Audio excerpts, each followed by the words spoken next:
Hello my friends, welcome to Comics My Life channel. और आज हम शुरू करने जा रहे हैं नागराज की एक कॉमिक्स, विषहीन नागराज। अगर आप हमारे चैनल पर फर्स्ट टाइम आए हैं तो चैनल को सब्सक्राइब कीजिए ऐसी ऑसम कॉमिक्स के लिए। आपका सब्सक्रिप्शन और लाइक कमेंट ही हमारा मोटिवेशन है। तो चलिए शुरू करते हैं ये शानदार कॉमिक्स, विषहीन नागराज। ये देख सकते हैं इस तरह से इसका कवर पृष्ठ। देव कालजई, नगीना, नागराज, शीतनाग कुमार सोडांगी। हमको क्षमा कर देना नागराज, देव कालजई ने तुमको शाप देकर तुमसे अपना सारा विष वापस ले लिया है। तुम्हारे शापित होने के कारण अब हम तुम्हारे शरीर में वास करने में असमर्थ हैं, क्योंकि अब तुम हो गए हो विषहीन नागराज।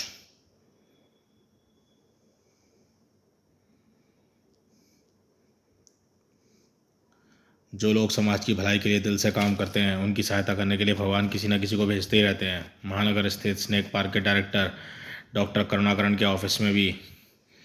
आइए मैडम, कहिए, आप मुझसे किस सिलसिले में बात करना चाहते हैं?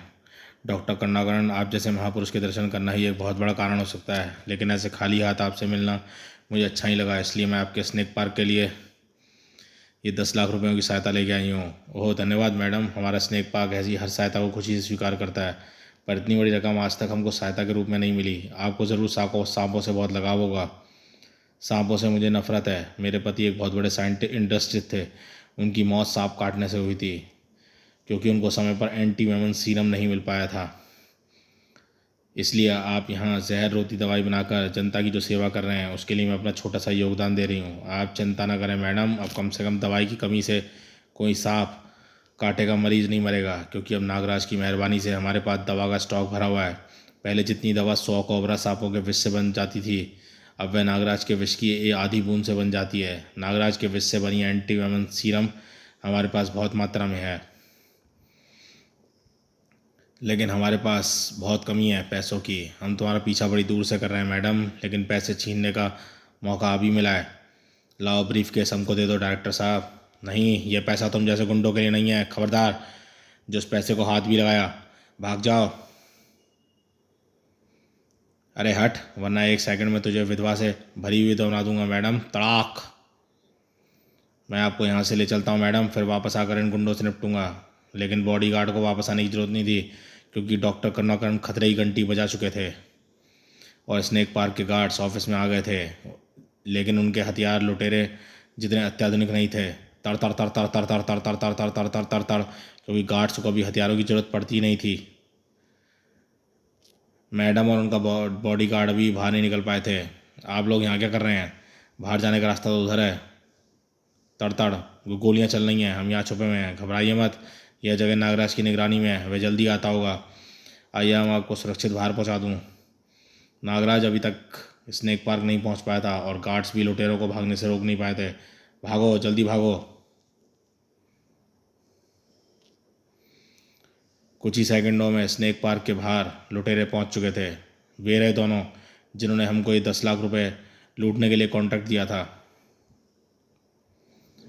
देखो कि हम कितने ईमानदार अपराधी हैं। चाहते तो हम ये पैसे लेकर भाग जाते, पर नहीं, हमको अपना ईमानदारी से कमाया रोकना चाहिए।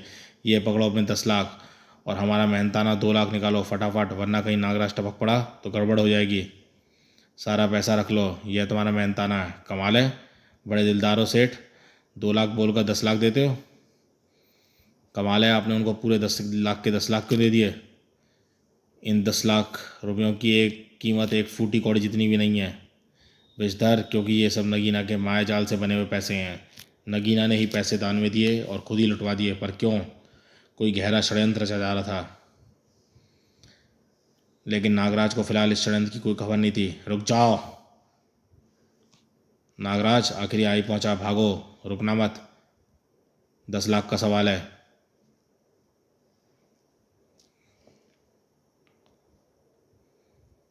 अरे ये तो मेरी चेतावनी देने पर भी नहीं रुक रहे। इनका पीछा करके इनको रोकना पड़ेगा। तुम इन गटर के कीड़ों के पीछे बेकार में क्यों दौड़ोगे नागराज? इनको मैं रोकता हूँ।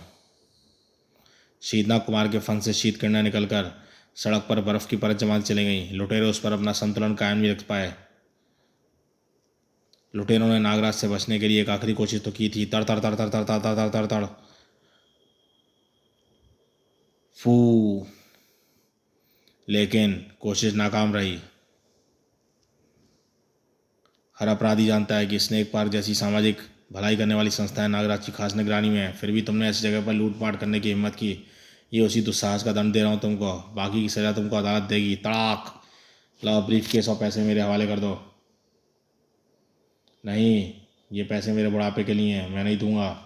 नहीं देगा तो अभी तेरे सारे दांत तोड़कर तुझे 1 मिनट में बूढ़ा बना दूंगा। इस खींचातान में ब्रीफ केस खुलकर ज़मीन पर आ गिरा, लेकिन उसके अंदर कुछ भी नहीं है, कुछ भी नहीं, सिर्फ राख है। फिर पैसे कहाँ गए? इसी में तो थे पैसे। तुम मुझे बेवकूफ़ बनाने की कोशिश कर रहे हो। पैसे कहाँ छुपा कर रखे हैं तुम्हें?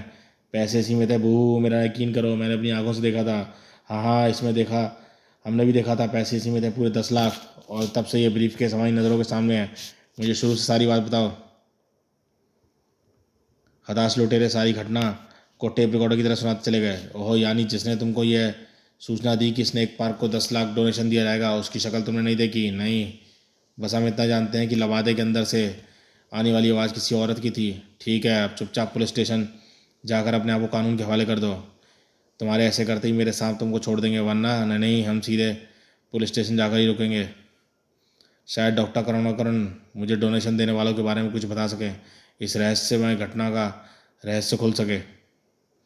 लेकिन डॉक्टर करुणाकरण भी नागराज की कोई मदद नहीं कर सके। आई एम सॉरी नागराज, ना तो उस महिला ने मुझे कोई काट दिया और ना ही मुझको अपने या स्वर्गीय पति का नाम बताया। हमारी बात पूरी होने से पहले ही लुटेरे अंदर घुस सके थे।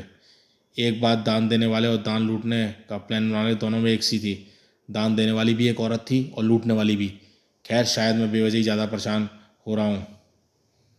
नागराज का शक जल्दी ही हकीकत में बदलने वाला था। आपकी योजना एकदम उत्तम है देवी, लेकिन बिल्ली के गले में घंटी कौन बांधेगा? मेरा मतलब, आपकी योजना को पूरा करने के लिए नागराज को सामने कौन लाएगा? बाचील।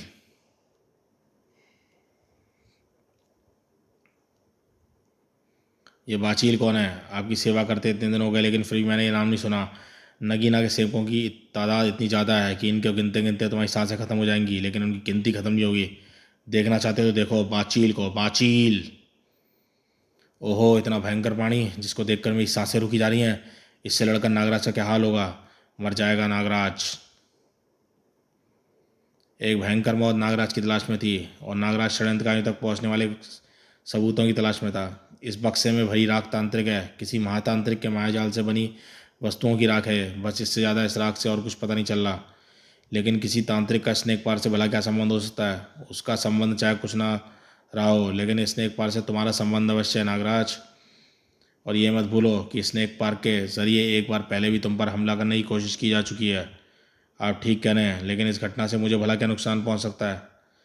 ओ, बाद में आकर आपसे बात करूंगा वैद्याचार्य। फिलहाल तो मुझे उस खतरे को देखने जाना है जिसके संकेत मेरे जासूस सर मुझे भेज रहे हैं।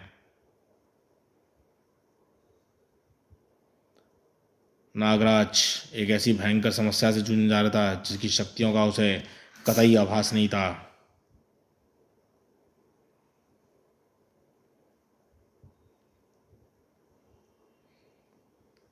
महानगर के आकाश से आग बरसी थी,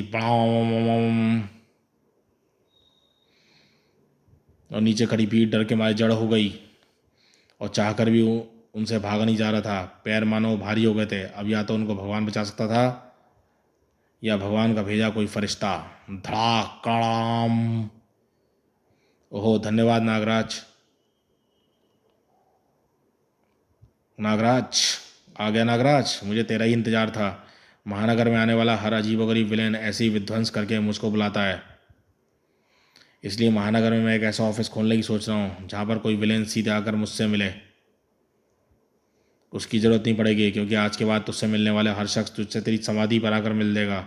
महानगर वासी तेरे मरने के बाद कम से कम तेरी समाधि तो बनवा ही देंगे। तुझ जैसे बिना वजह तबाही फैलाने वाले शैतान अगर ख़त्म हो जाएं तो अपनी अपने आप ही समाधि ले लूँ। काश वो दिन जल्दी आए। भीषण वार था वह। बाचील का शरीर बगैर पंख फैलाए हवा में उड़ गया। अब सिर्फ एक ही काम बचा है, विश्वंकार के प्रयोग से तुझे बेहोश करके वापस ज़मीन पर ला पटकना। फू! मेरे परों के रहते संभव नहीं है। इनको जरा सा हिलाती ऐसा तूफान उठ खड़ा होगा कि तेरी फुंकार के साथ साथ न जाने क्या क्या हवा में उड़ जाएगा, और तू खुद भी। ओहो, इतना तेज बवंडर तो मैंने पहले कभी नहीं झेला। इतने तेज बवंडर में मैं इच्छाधारी कणों में बदलने का खतरा मोल नहीं ले सकता। इतनी तेज हवा में उड़ती है टीन की चादरें मुझे काट कर रख देंगी। जल्दी ही इस बवंडर को रोकने का कोई तरीका ढूंढना होगा। वैसे तो ये काम इसके पंखों की हरकत रोक कर किया जा सकता है, लेकिन फिलहाल इसके पंखों तक पहुंचना ही मुश्किल है। या नहीं, मैं इसके पंखों को रोक सकता हूँ। हाँ। नागराज पोल को पकड़कर उतरता चला गया और कुछ ही पलों बाद बाचील के पनों की हरकत एकाएक थम गई। अरे ये क्या, बाचील के पनों की हरकत को किसने रोका? ताक! ये काम मेरी उस सर्प शक्तियों ने किया है बाचील। तेरी आंधी से बचने के लिए एक ही स्थान था, ज़मीन के नीचे। मेरे सर्पों ने ज़मीन में फटाफट सुरंग खोद दी और ज़मीन के नीचे जाते ही मुझे तेरी आंधी से छुटकारा भी मिल गया और तुझ पर वार करने का मौका भी मिल गया। अब जब तक तू अपने आप को संभाल पाएगा तब तक तू सर्प बंधों में जकड़ा जा चुका होगा। हालांकि तुम्हारे बड़े बड़े पंखों के कारण तुमको बांधने के लिए मुझे काफ़ी बड़ी संख्या में सांपों की रस्सियाँ छोड़नी पड़ेंगी, लेकिन फिर भी तुमको कसकर बांधना तो ज़रूरी है। क्या यही तुम्हारा खतरनाक वार है रंगीला, जो नागराज का अंत कर देगा? अरे ये इतनी कसकर सरबंधों में बांधा गया है कि ये तड़प तक नहीं पा रहा है। अभी देखते रहो विजधर, बाचील को भेजने के पीछे मेरा जो मकसद है वह पूरा हो रहा है। बाचील से निपटने के लिए नागराज अपने शरीर से सर्पों को भारी तादाद में बाहर निकाल रहा है, और नागराज जितने ज़्यादा नाग छोड़ेगा उसको उतनी ही ज़्यादा कमज़ोरी महसूस होगी और वह उतनी जल्दी मात खाएगा। लेकिन उसके नागबंधन बाचील को बांध कर रख नहीं पाएंगे। देखते जाओ बाचील की गजब शक्तियाँ। तू नागरस्सियों की परतें मुझ पर चढ़ा चढ़ा कर थक गया होगा नागराज, अब आराम से बैठ। देख बाचील की चाल। तेरे अंदर नाग बसते हैं ना, अब देख बाचील के अंदर क्या क्या बसता है। बाचील का मुंह खुला और हे देव कालजयी, इसके अंदर से तो बाजों की फौज निकल रही है, और वे बाज इसके शरीर के सांपों को मेरे सांपों को चुन चुन कर खा रहे हैं। बाचील आज़ाद हो रहा है। बाचील के साथ साथ जल्दी ही मेरे बाज तुम्हारे सांपों को खाने के बाद आज़ाद हो जाएंगे, और फिर ये तुमको नोच नोच कर खाएंगे। मुझे नोच कर खाने के बाद ये जिंदा नहीं बचेंगे बाचील। इनके जिंदा बचने की मुझे परवाह नहीं है। मेरे शरीर में सैकड़ों ऐसे बाज बसते हैं, तू अपनी परवाह कर। तेरे खून के साथ साथ तेरा विष भी थोड़ा थोड़ा करके तेरे शरीर से बाहर बहता जा रहा है और तू कमज़ोर होता जा रहा है नागराज। इन बाजों को मैं इच्छाधारी रूप में बदल कर बच सकता हूँ, लेकिन सिर्फ 3 पलों के लिए। इसके बाद ये बाज फिर से मुझे नोचने लगेंगे और कोई रास्ता नहीं है। इन बाजों से निपटने के लिए मुझको और सांप छोड़ने होंगे। सांपों की सेना बाजों की टोली से टकरा गई और बाजों की संख्या तेजी से कम होने लगी, लेकिन साथ ही साथ नागराज की शक्ति भी खत्म हो रही थी। बस यही मौका है विस्तार, जिसके आने का हम इंतजार कर रहे थे। अब उस चीज़ का इस्तेमाल करने का वक्त आ गया है जिसके लिए हमको स्नेक पार्क वाला नाटक खेलना पड़ा। इस गन में नागराज के विष से बनी हुई विषनाशक बूटी भरी है जो हमने चुराई थी जब स्नेक पार्क के सारे गार्ड हमारे द्वारा भेजे गए लुटेरों से निपटने में व्यस्त थे। अब जब नागराज के विष से ही बना विषनाशक सीरम नागराज के शरीर में पहुंचेगा, तब नागराज का विष तेजी से नष्ट होने लगेगा। एक एक करके नागराज के विष से बने 3 विषनाशक सीरम के इंजेक्शन नागराज के शरीर में आ धंसे और नागराज के विष एंटीवेरम सीरम से तेजी से नष्ट करने लगे। खप खप खप खप खप खप खप, और नागराज को घुटने टेकने पर मजबूर होना पड़ा। बस अपना काम हो गया विस्तार। अब नागराज में इतनी ताकत भी नहीं बची कि वह किसी नाग शक्ति का प्रयोग कर सके। अब बाचील इसको भयंकर मौत देगा। याद कर ले अपने भगवान को नागराज। तेरा भगवान तो देव कालजयी है ना, बुला उसको। अगर वह तुझको बचा सकता है तो बचा ले। बाचील के विशाल परों के किनारे एकाएक तलवार की धार की तरह चमक उठे और नागराज के शरीर पर लगे गहरे गहरे घाव लगने लगे। खच्चा! मज़ा आ गया। काश ये नागराज की गर्दन काट पाता, पर उसके सिर की रक्षा उसकी इच्छा शक्ति करती है। पर कोई बात नहीं, एक बार इसके अंग कट गए तो नागराज भी खत्म हो जाएगा, क्योंकि इसके कटे अंग जुड़ नहीं सकते। ये मरे या ना मरे, पर नागराज जिएगा तो अपंग होकर। बाचील के धारदार परों का अगला वार नागराज का हाथ उसके शरीर से अलग कर देता, लेकिन वह वार बीच में ही रोक लिया गया। कौन? फेसलेस। नागराज ने तुम्हारे षड्यंत्र को एक मामूली सी बात समझा बाचील, लेकिन फेसलेस नहीं। मैं समझ गया हूँ कि स्नेक पार्क के हादसे के बाद नागराज को निशाना बनाया जाएगा, इसलिए मैं समय रहते नागराज की मदद के लिए आ गया। पता नहीं मैं तुमसे जीत पाऊंगा या नहीं, पर उतनी देर तक उलझाए रखूँगा तू जितनी देर तक नागराज अपने आप को संभाल ले। कहते हैं इंसान के हर कार्यकलापों पर देवताओं की नज़र रहती है, और यह लड़ाई भी कोई अपवाद नहीं थी। देखा गरलकंठ, सच्चाई की ताकत के आगे बुराई कभी नहीं टिक सकती। महाप्रभु की लीला ने सत्य को तुम्हारी बुराई के आगे हारने नहीं दिया। मेरी मानो तो तुम स्वयं भी बुराई फैलाने के काम से अवकाश ले लो और अपने भक्तों को भी यही सलाह दो। लड़ाई अभी ख़त्म नहीं हुई है देवकाल जी, ये तो लड़ाई का अंत ही बताएगा कि बुराई जीती है सच्चाई। क्या पता कल तुम्हारा भक्त नागराज तुमको छोड़कर मेरी भक्ति करने लगे। मत भूलो, जिस नागराज पर तुम इतना अभिमान कर रहे हो वह एक ज़माने में स्वयं नागमणि जैसे शैतान का गुलाम था। गलत कह रहे हो गरलकंठ, नागराज ने उस वक्त भी बेकसूरों के बजाय पापियों का नाश किया था। अगर ऐसा ना हुआ था तो मैं इसके शरीर में अपना जहर कभी ना रहने देता। अगर नागराज ने कभी भी मेरे विष की मदद से किसी निर्दोष को नुकसान पहुंचाया तो बताओ मुझे गरलकंठ, मैं उसी पल नागराज से अपना विष वापस ले लूँगा। ठीक है, इतना उपदेश देने की आवश्यकता नहीं है। लड़ाई देखो और मुझे भी देखने दो। नगीना और विस्तर भी फेसलेस के वहाँ पहुँच जाने से चकित थे और नाराज भी। ये कहाँ से आ टपका? अगर ये 1 मिनट और ना आता तो नागराज कट चुका होता। खैर नागराज अभी भी संभल नहीं पाया। इसको संभलने से पहले ही मैं फेसलेस को संभालती हूँ। फेसलेस ने बाचील को नागराज से दूर रखा हुआ था। तू मुझे तिलिस्मी वारों से मार नहीं सकता, लेकिन मैं मौका मिलते ही तुझे मौत के घाट उतार दूंगा। वह मौका तुझे नहीं मिलेगा बाचील। बाजों की सबसे बड़ी शक्ति है हवा में उड़ पाना, और दूसरी शक्ति है अपने वजन से 10 गुना ज़्यादा वजन उठाकर भी हवा में बने रहना। अब देखना यह है कि जब तेरी ये दोनों शक्तियाँ ही आपस में टकराएंगी तो तू क्या करेगा बाचील। मेरी दोनों शक्तियाँ भला आपस में क्यों टकराएंगी? लगता है तू मौत से देख के पागल हो गया है। और तू मेरे पैरों पर तिलिस्म का वार क्यों कर रहा है? अरे मेरे पैर भारी होते जा रहे हैं और उनको उठाकर हवा में बने रहना ही मुश्किल हो रहा है। अब मैं तुझे ऐसे बंधों में बांधूंगा जिससे छूटना तो दूर, तू अपने पंख तक नहीं फड़फड़ा पाएगा। ऐसा नहीं होगा फेसलेस, तू नागराज की मदद करके चीटिंग कर रहा है तो हम भी बाचील की मदद करके उसका जवाब देंगे। फेसलेस का तिलिस्मी वार बीच में ही टूट गया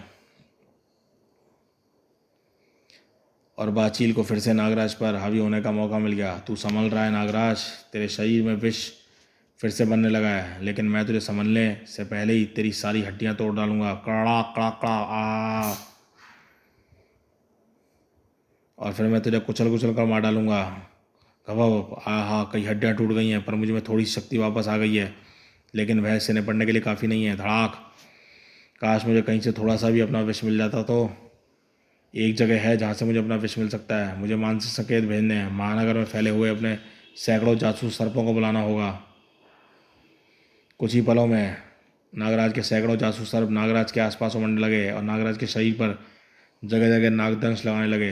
आहा, इन सर्पों के अंदर मेरा ही विष पनपता है और अब यह विष मेरे इन सर्पदंशों के जरिए मेरे शरीर में पहुंच रहा है। हालांकि यह विष मेरी शक्ति का एक छोटा सा अंश ही वापस लौटा पाएगा, लेकिन मेरी यह जरा सी शक्ति भी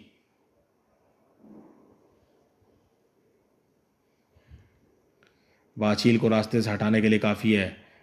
नागराज ने अपनी बची खुची शक्ति का जोर उस प्रचंड वार में डाल दिया था। वार इतना भीषण था कि बाचील के पंखों के सारे पैर थरथरा कर अलग हो गए और बाचील ने एक बार फिर बाजों को गलने की चाल चली, लेकिन बाजों को निकलने से पहले ही उसके बाहर निकलने का रास्ता बंद हो चुका था और अब बाचील की आंखें भी बंद होने की बारी थी। तड़ाक। नगीना क्रोध से दहक उठी। ओफ, बाचील असफल रहा। मैंने इसको नागराज थाली में परोस कर दिया था, फिर भी ये नकम्मा उसे खा नहीं पाया। इसको जीने का कोई हक नहीं है, कोई हक नहीं है इसको जीने का। नागराज के देखते ही देखते बाचील राख के ढेर में तब्दील हो गया। तुमने देखा फेसलेस, किसी ने इस पर वार किया, यानी बाचील सिर्फ एक मोहरा था। हाँ नागराज, और इसको मोहरा बनाकर भेजने वाला इस वक्त गुस्से में दांत पीस रहा होगा, क्योंकि तुमको शक्तिहीन करने के बावजूद बाचील तुम्हारे सामने टिक नहीं पाया। वैसे तुमको अभी भी सतर्क रहना होगा। हो सकता है तुम पर अभी ऐसे ही 1-2 हमले और हों। मैं जानता हूँ फेसलेस, लेकिन अगली बार मोहरों के साथ साथ मोहरे को चलाने वाला भी नागराज से मात खाएगा। नगीना दूसरा वार करने के लिए छटपटा रही थी। टाँक। इतनी मेहनत की सारी योजना मिट्टी मिल गई। मैं नागराज को लगभग शक्तिहीन कर दिया था। अगर फेसलेस 1-2 पल देरी से पहुंचता तो नागराज का राम नाम सत्य हो गया होता, लेकिन मेरी किस्मत ही खराब है। लेकिन तुम्हारी योजना अच्छी थी नगीना। राक्षस गरुड़कंठ, मुझे माफ़ कर दीजिए। पिछली बार जो आपके ही वरदान का मैंने आप पर इस्तेमाल कर दिया था, इसके लिए क्षमा चाहती हूँ, मुझे मानना मत। मैं तो तुझसे बहुत खुश हूँ नगीना। अरे मेरा काम बुराई को फैलाना है, और बुराई फैलाने में तो तू मुझसे भी 2 कदम आगे है। मैं तुझे मारने नहीं बल्कि नागराज को तेरे हाथों से मरवाने के लिए आया हूँ।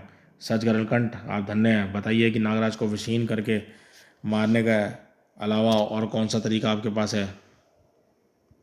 तरीका तो तुम्हारा वाला ही सही है नगीना। नागराज को विषहीन करके के बाद ही मारा जा सकता है, लेकिन उसको विषहीन मैं या तुम नहीं बल्कि सिर्फ कालजयी कर सकता है।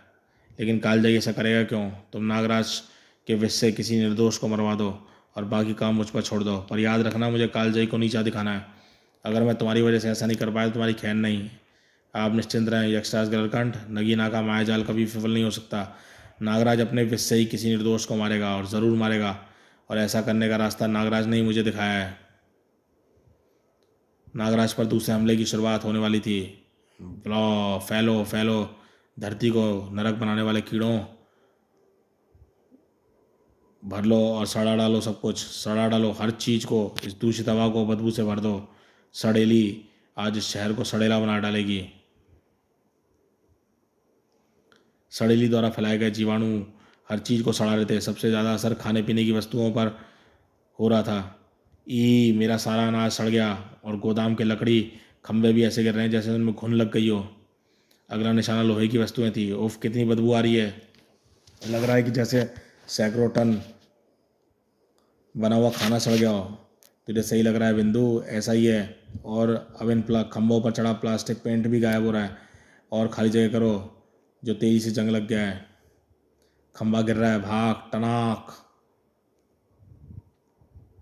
महानगर में उफ, ये बदबू। सॉरी, महानगर में न जाने कैसे हर वस्तुएं एकाएक खराब होनी शुरू हो गई हैं। खाना, फर्नीचर, अनाज, फल, सब्जियां, रेशम के कपड़े सभी सड़ रहे हैं। और अब कई लोगों ने अपने शरीर में भी खुजली, एक्जिमा, दाने और चमड़ी गलने जैसी बीमारियों की रिपोर्ट दी है। इस अचानक फैली रहस्यमय बदबू का कारण अभी तक पता नहीं चल पाया है। कमाल है, पूरे महानगर में खाने पीने की चीज़ें सड़ रही हैं, लकड़ी से बनी वस्तुएं खराब हो रही हैं, लेकिन यहाँ तो कुछ भी नहीं है। हवा में बदबू तक नहीं। ऐसा क्यों? खिड़कियाँ तो खुली हुई हैं। इसका एक ही कारण हो सकता है नागराज, यह घर तिलिस्म द्वारा तंत्र मंत्र की शक्तियों के वार से सुरक्षित है, और यह ज़रूर फिर उसी तांत्रिक का काम है। मैं भी इस घटना के कारण का पता करता हूँ। वैदाचार्य को तिलिस्मी शक्ति ने सड़ेली को ढूंढ निकाला। मैं उसे देख रहा हूँ नागराज, ये कोई तांत्रिक प्राणी है, और सौदवैक करीबी पार्क के पास है। बहुत बर्बादी हो गई, बहुत तबाही हो गई। इस बार ना तो तबाही फैलाने वाला बचेगा, ना ही इसके ज़रिए महानगर को आतंकित करने वाला तांत्रिक। नागराज को गुस्सा कभी कभी आता था, और जब नागराज को गुस्सा आता था तो शैतानों के लिए जैसे शिवजी का तीसरा नेत्र खुल जाता था। वहीं पर रुक जा शैतान औरत, साथ ही ये सड़न कोड़ फैलाना भी बंद कर, वरना नागराज तेरी सांसों को हमेशा के लिए रोक देगा। धड़ाक। नागराज, आहा, बड़े भाग्य हैं मेरे जो मुझको तुझे सड़ाने का मौका मिला। सड़ेली के शरीर से ऐसे ऐसे विभिन्न प्रकार के जीवाणु निकलते हैं जो किसी भी चीज़ को सड़ा देते हैं। तुझे भी जानना चाहता है कैसे? देख, तेरे नावों को कैसे सड़ाती हूँ। सड़ेली की फुंकार नावों के शरीर पर पड़ते ही नावों के शरीर की चमड़ी तेजी से गलने लगी, और कुछ ही पलों के अंदर अंदर मांसभक्षी कीड़े पनप उठे, और 1 मिनट बाद कम समय में सांपों के जीवित शरीरों के स्थान पर सिर्फ कंकाल बचे थे। देख लिया तूने सड़ेली शक्ति का नमूना? अब यही हाल तेरा होगा नागराज। आहा, इसकी ये फुंकार मेरे शरीर को गला रही है। मेरी गर्दन के ऊपरी हिस्से की रक्षा तो इच्छाधारी शक्ति कर रही है, लेकिन बाकी का शरीर शल्कों में ढका होने के बावजूद ही बच नहीं पा रहा है, और आसपास ऐसी कोई भी चीज़ नजर नहीं आ रही जो सड़ेली की फुंकार द्वारा सड़ने से मुझे बचा सके। खैर, कोई आइडिया आने तक अपने शरीर को सर्प कवच से ढकते रहूँ। तू अपने शरीर को तो सांपों से ढककर बचा सकता है, लेकिन इनके शरीर को गलने से कैसे बचाएगा? इनको भी सांपों से ढककर बचा। छोड़ सांप, छोड़। ओफ, ये तो मुझ पर भी वही तरीका आजमा रही है जो बाचील ने अपनाया था। मुझे बड़ी संख्या में सांप छोड़ने पर मजबूर कर रही है, ताकि मुझको फिर से कमजोरी लगने लगे। अगर मुझे कुछ पलों तक की मोहलत मिल जाए तो मैं इसको तीव्र विषमकार से बेहोश कर सकता हूँ, लेकिन मुझे यह मोहलत नहीं मिल रही है। निर्दोषों को बचाने के लिए मुझे लगातार सर्प छोड़ने पड़ रहे हैं, और मेरी कमजोरी बढ़ती जा रही है, और अब मेरे शरीर पर चढ़े मेरे सर्प भी गलने शुरू हो गए हैं। नागराज ने अपने खड़े लोगों को सड़ेली के लिए फिर से सुरक्षित द्वार किया। ओ, तेरे सर्पों ने मेरी फुंकार को मेरे शिकारों के बीच में सिर्फ दीवार खड़ी कर दी है, लेकिन ये दीवार इतनी जल्दी गल जाएगी और सांप छोड़ता जा, वरना ये नहीं बचेंगे। बचेगी तो अब तू नहीं सड़ेली। अरे तूने मुझ पर वार किया, और तूने जिस चीज़ से मुझ पर वार किया उसे मैं गला डालूंगी। इसको तू नहीं गला पाएगी, क्योंकि ये तेरी फुंकार से गलने के बाद बचे हुए मेरे सर्पों का कंकाल है, और कंकालों को नष्ट करना आसान बात नहीं है। कंकाल तो हजारों सालों तक ज़मीन में दबे रहने के बावजूद भी नष्ट नहीं होते। तड़ाक! अब मैं अपने अस्थि सर्पों के अस्थि कवच से सुरक्षित हूँ। फू! लेकिन तेरे पास मेरी विश्वंकार से बचने के लिए कोई कवच नहीं है। उस तीव्र विश्वंकार ने सड़ेली के होश छीनकर उस जमीन पर ला पटका। अब इसको सर्प कंकाल के बंधनों में बांधकर मैं होश में लाऊंगा, और फिर उससे उस तांत्रिक का नाम पूछूंगा जो इस सारे षड्यंत्र रच रहा है। अरे इसका तो रूप बदल रहा है। ये तो एक लड़की है, एक इंसान, और इसके किसी तांत्रिक ने अपनी शक्ति से सड़ेली बनाकर भेज दिया था। अच्छा हुआ कि मैंने इस पर ज़्यादा तीव्र फुंकार नहीं छोड़ी, वरना इंसान होने की वजह से इसको नुकसान ही पहुंच सकता था। पर ये नीली क्यों पड़ रही है? इसकी नब्ज की जांच करनी होगी। नागराज को अपनी ज़िंदगी का सबसे बड़ा झटका लगना भी बाकी था। ये क्या, ये तो मर चुकी है। अब मैं अपना विष वापस खींच कर भी इसको जिंदा नहीं कर सकता। ओफ, ये मैंने क्या कर डाला? एक इंसानी जान ले ली मैंने शपथ तोड़ डाली अपनी। गरलकंठ को मौका मिल चुका था। कालजाई की तरह देख अपने उस भक्त को जिस पर तुझे बड़ा गर्व था। उसने अपने विष से एक निरपराध को मार डाला। उसके अंदर तेरा ही विष है ना? यानी आज तेरा विष भी इंसानों का हत्यारा बन गया। ये तो क्या बक रहा है गरलकंठ? ऐसा हो नहीं सकता। मैं खुद जाकर देखता हूँ कि मामला क्या है। और धरती पर अगले पल, देव कालजयी आप और यहाँ पर? हट जाओ नागराज, मुझे देखने दो इस कन्या को। ये तो वास्तव में मर चुकी है, पर इसके शरीर में मेरा ही विष मौजूद है। यानी करुणकंठ सही कह रहा था, तुमने इसको मारा नागराज। अपराध किया है तुमने, और इस अपराध के दंड स्वरूप मैं तुमसे अपना विष वापस लेता हूँ। इस पल के बाद तुम हो जाओगे विषहीन नागराज। नहीं नहीं देव नहीं, मेरी बात सुनिए मेरी। मेरा सारा शरीर काँप रहा है, मेरे शरीर के सारे सूक्ष्म सर्प मर रहे हैं, और इसके साथ साथ मेरी शक्ति भी जा रही है, और इसके साथ साथ हम भी जा रहे हैं नागराज, क्योंकि हम तुम्हारे शरीर में वास करने में असमर्थ हैं, क्योंकि तुम शापित हो गए हो नागराज। तुम विषहीन होकर शक्तिहीन हो चुके हो नागराज, एक मामूली सामान्य इंसान। शाबाश नगीना, तेरी चाल कामयाब रही, लेकिन नागराज की विश्वंकार से तो लड़की मर नहीं सकती थी। फिर तूने नागराज का विष उसके शरीर के अंदर कैसे पहुंचाया? यह उन सर्पों के विष की वजह से। ये नागराज के जासूस सर्प हैं जिनको मैंने पकड़कर इस समय के लिए रखा हुआ था। इनके विष को मैंने एक तंत्र कैप्सूल में भरकर उस लड़की के शरीर में उसी तरह से डाला था जिसका असर कुछ देर के बाद सामने आया। ये लड़की उसी विष से मरी है, और चूंकि इन सर्पों में भी नागराज का विष था, इसलिए देव कालजयी को ऐसा लगा कि नागराज ने अपना विष लड़की के शरीर में डालकर उसको मार दिया है। अब मेरा ध्यान मत भटकाइए। अब मुझे अपना पूरा ध्यान नागराज पर वार करने में लगाना होगा। अरे ये क्या, ये सारे सर्प नागराज के पास वापस क्यों आ रहे हैं? चिंता मत करो नागराज, हम इस षड्यंत्र को विफल करके तुम्हारा विष और तुम्हारी शक्तियाँ वापस दिलाएंगे। अगर हम तुम्हारे शरीर में नहीं रह सकते तो क्या हुआ, हम तुम्हारी हालत सामान्य होने तक तुम्हारे साथ ही रहेंगे।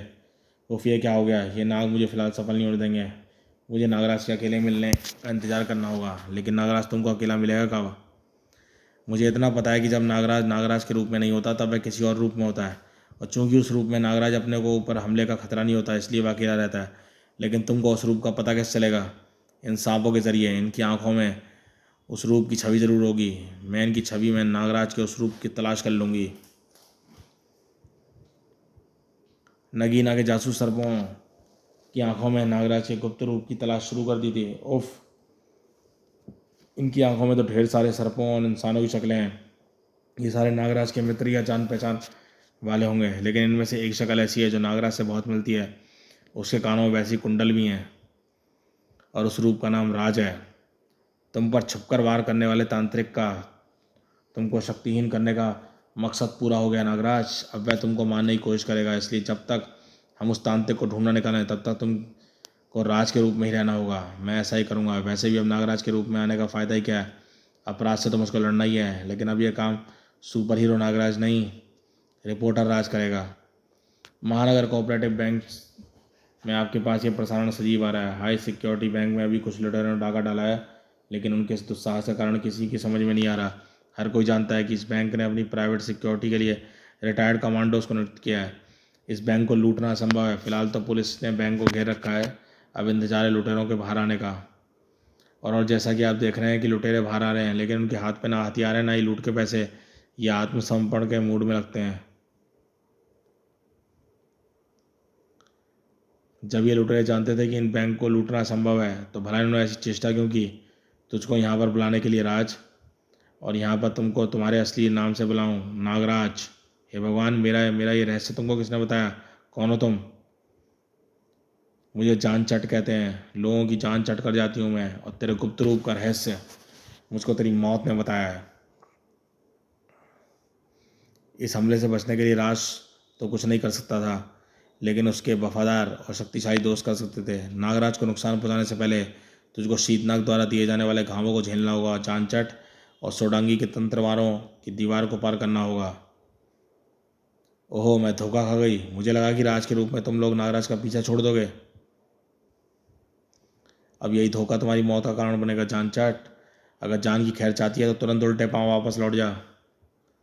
उल्टे पाँव तो चुड़ैल चलती है, मैं नहीं चल सकती। ऐसा करती हूँ, खाने से पहले जरा सा नाश्ता कर लेती हूँ। नागराज की जान खाने से पहले तुम दोनों की जान खा लेती हूँ। ऊर्जा का वह झटका भयंकर था, और तंत्र किरणों और बर्फ की रेखा द्वारा जान चटने जुड़े शीतनाग कुमार सोडांगी वह झटका सह नहीं सके। लेकिन नागराज के मित्र अभी और भी थे, जो जान चट को नागराज तक पहुंचने से रोक सकते थे। लेकिन जान चट शायद कोई आम तंत्र प्राणी नहीं था, उसमें एक माहिर तंत्र की सारी खूबियां थी। नागराज का कोई भी मित्र उसके सामने एक दो पल से ज़्यादा टिक नहीं पा रहा था। और कुछ ही मिनटों के बाद नागराज और जानचट के बीच खड़ी सारी बाधाएं खत्म हो चुकी थीं। बस जानचट, रुक जा, तेरा काम तो रास्ते की अड़चनों को दूर करना था, और वो काम तूने कर दिया। अब नागराज को मारने का शुभ कार्य हम करेंगे। आज हम अपने वर्षों से भड़क रही प्यास को नागराज के खून से बुझाएंगे। नगीना, समझा? तो ये साढ़े षड्यंत्र तुम्हारा रचा हुआ था? हाँ नागराज, ये मायाजाल नगीना के सिवाय भला और कौन रख सकता है? और एक ऐसा जाल जिसके तुम्हारे साथ साथ देव कालजयी को भी अपने अंदर फंसा लिया। पर तुमको ये कैसे पता चला कि राजी नागराज है? नगीना, सांपों की आंखों में छुपकर जानकारी पड़ सकती है। तुम्हारे जासूस सर्पों की आंखों में छुपे चेहरों में से मैंने राज का चेहरा ढूंढ निकाला था।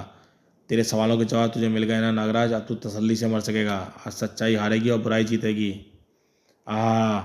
तुझे तड़पा तड़पा कर मारूंगी नागराज। तूने ही मुझे बहुत तड़पाया है। नागराज के अंदर ऐसी कोई भी शक्ति नहीं बची थी जो नगीना के वारों को रोक सकती थी। एक एक करके नागराज के अंग कटते चले गए। खच्च कच्च खच्च खचक खचाक खच खचाक। अब शायद इच्छा शक्ति भी नागराज का साथ छोड़ चुकी थी, क्योंकि नागराज का सर भी उसके धड़ से अलग होने से बच नहीं पाया था। हाँ, मुझे यकीन नहीं हो रहा। मैंने नागराज को मार डाला, काट डाला। मैंने अपने सबसे बड़े दुश्मन को। मैं कहीं सपना तो नहीं देख रही? मुझको अपनी आप को चिकोटी काटनी होगी। तड़ाक। तू एक बेचारे रिपोर्टर को काट कर बेकार खुश हो रही है नगीना? नागराज तो यहाँ पर खड़ा है। तूने मेरे जासूस सर्पों की आंखों में गलत इंसान की छवि को पहचान लिया था। यानी तुम राज नहीं हो, पर अच्छा हुआ इस बहाने तुम मेरे सामने आ गए। इस बार मैं असली नागराज को ही काटूंगी। इससे पहले कि कालजयी मेरी चाल को भांप कर तुम्हारा विष वापस दे दे, मैं तुमको लाश बना दूंगी। मुझको लाश बनाने से पहले तुम नागदीप के कारागार में होगी। वैसे भी मुझे पता था कि मेरे धोखे में तांत्रिक राज पर ही हमला करेगा, क्योंकि मेरी शक्ल उससे मिलती थी। इसलिए मैंने राज के मेकअप में अपने मित्र सर्प नागू को तुम्हारे सामने भेज दिया था। फू। ये तो तेरी विषमकार है। तेरा विष तेरे पास वापस कैसे आ गया? दिमाग चकरा रहा है। मेरी योजना विफल हो रही है। अब गरणकंठ मुझको जिंदा नहीं छोड़ेगा। मुझको भागना पड़ेगा, छिपना पड़ेगा। गरणकंठ, मुझे माफ़ कीजिएगा, मुझे कुछ नहीं पता नागराज के बाद विष कैसे वापस आ गया। भागती का है नगीना? अभी तो तुझे उस लड़की के कत्ल का हिसाब देना है जिसको तूने सड़ेली बनाकर भेजा था। ओहो, ये तो सरपरस्ती है, छोड़ने लगा। यानी इसकी ताकत पूरी तरह से वापस आ गई है। एक तरफ ये है, दूसरी तरफ गरलकंठ है। इधर कुआं है, उधर खाई है। मेरा पूरा बदन डर के मारे थर थर काँप रहा है। मैं किसी तंत्र को ठीक से याद नहीं कर पा रही। अब तो तू मारी गई Nagina. Thank you doctor Karunakaran कि आपने मेरे पास स्टॉक में विष का जो स्प्रे बनाकर रखा था वह काम आया। बाकी काम पहले से मेरे सही से बाहर आ चुके जासूस सर्पों ने नागरस्सी बनकर कर दिया।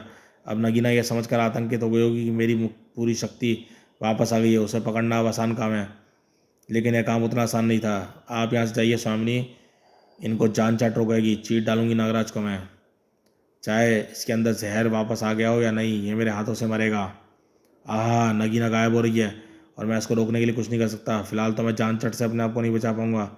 घबराओ मत नागराज, नागू अभी यहाँ मौजूद है, मेरी मणि शक्ति इसको रोक लेगी। लेकिन नागू जान चट को रोक नहीं पाया और पर नगीना भी आसानी से भाग नहीं सकी। रुक जा नगीना, तूने मेरी नाक कटवा दी। विशीन और शक्तिहीन नागराज को जिंदा छोड़कर तू भाग खड़ी हुई।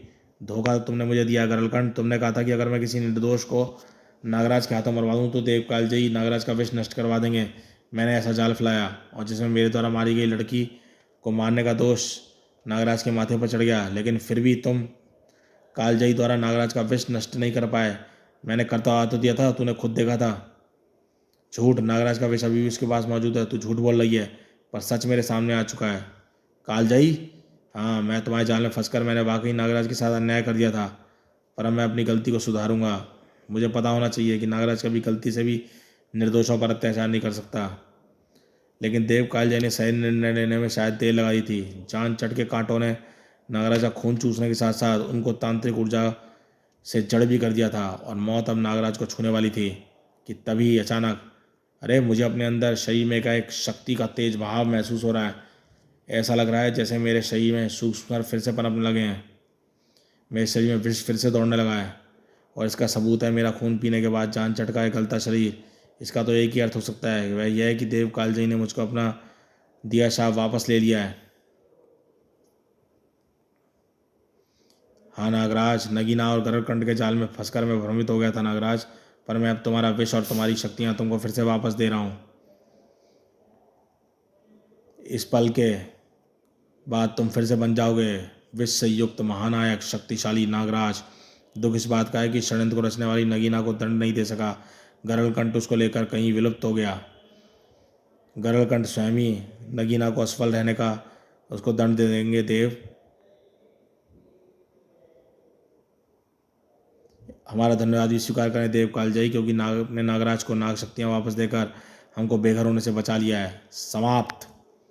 तो दोस्तों, ये शानदार विषहीन नागराज कॉमिक्स समाप्त होती है। ये कॉमिक्स आपको कैसी लगी हमें बताइएगा। चैनल पर फर्स्ट टाइम आए हो, चैनल को सब्सक्राइब कर लो भाई, ऐसी ऑसम कॉमिक्स के लिए। तो देखते रहिए कॉमिक्स माय लाइफ चैनल।